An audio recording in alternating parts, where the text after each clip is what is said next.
આપનું સ્વાગત છે। ડભોઈના ધારાસભ્ય શૈલેષભાઈ મહેતાના વરદ હસ્તે મિની ફાયર ટેન્ડર વ્હીકલ ઇક્વિપમેન્ટનું લોકાર્પણ કરાયું।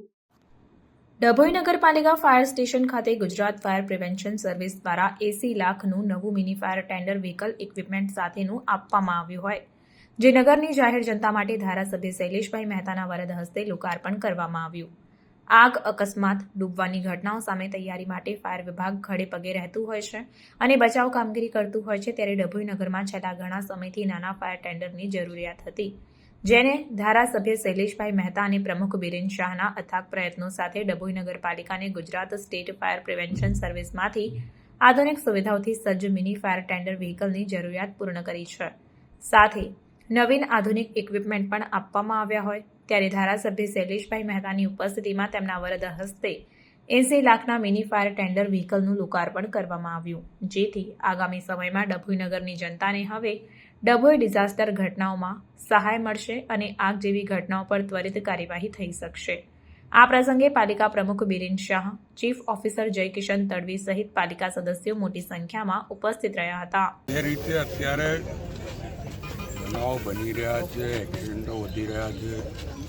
રાજકોટની ઘટના આપણે જાણીએ છીએ, બોટાદ જાણીએ છીએ, સુરતમાં પણ ક્લાસીસમાં જે રીતે આગને લીધે છોકરાઓ કૂદવું પડ્યું હતું। અહીંયા આગળ નર્મદા નદીમાં વારંવાર ડૂબવાના બનાવો બને છે। એસઓઈને લીધે આ રસ્તાના ટ્રાફિકની સમસ્યાઓમાં અને એક્સિડન્ટની પણ મોટા પ્રમાણમાં વધી રહ્યા છે, ત્યારે આ બધામાં મદદરૂપ કેવી રીતે થવાય એના માટે સરકારે 80 લાખ રૂપિયાના ખર્ચે મિની ફાયર ફાઇટર આપ્યું છે। અને જેમાં એક્સિડન્ટમાં પણ જો ડ્રાઈવર કે મુસાફરો કોઈ ગાડીમાં ફસાઈ ગયા હોય, લોક વાગી ગયું હોય તો ગાડીને ઉડીને પણ એ લોકોને બહાર કાઢી શકાય। ઇલેક્ટ્રિક લાઇટ આગ લાગી હોય ઇલેક્ટ્રિકના કારણે કે કેમિકલના કારણે કે જ્વલનશીલ પદાર્થોના કારણે, તો એમાં કેવી રીતે ઓળખી શકાય એના માટેની પણ વ્યવસ્થાઓ છે। મોટા એક્સિડન્ટમાં જે વાહનોમાં કાપકૂપ કરવી પડે, તોડફોડ કરવી પડે એના માટે પણ છે। સાથે મેઇન હાઈવે પર મોટા ઝાડ વરસાદમાં પડી ગયા હોય, મોટા ઝાડને પણ કાપવા માટેની કટરોને આ બધે જ સાધન સામગ્રીઓ સાથેની આ વાન છે અને આ ખૂબ જ ઉપયોગી ડભોઈ નગર અને એની આજુબાજુના વિસ્તારને થઈ રહેશે। સરકારનો હું આ તબક્કે આભાર માનું છું કે 1 પણ રૂપિયા નગરપાલિકાને ખર્ચો કર્યા વગર 80 લાખ રૂપિયાની મિની ફાયર ફાઇટરને મોકલવામાં આવે। હજુ પણ બીજી બધી વ્યવસ્થાઓ સરકાર તરફથી કરવામાં આવશે, જેથી આવા કોઈ પણ બનાવ વખતે લોકોને તાત્કાલિક મદદરૂપ થઈ શકાય। અને આપના મારફત પણ લોકોને જાણકારી આપીએ છીએ કે આવી કોઈ પણ બનાવ મને તાત્કાલિક ડભોઈ નગરપાલિકાના હોદ્દેદારોને સંપર્ક કરો તો એમના માટે આ વાન ઉપયોગી થઈ શકશે।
Thank you.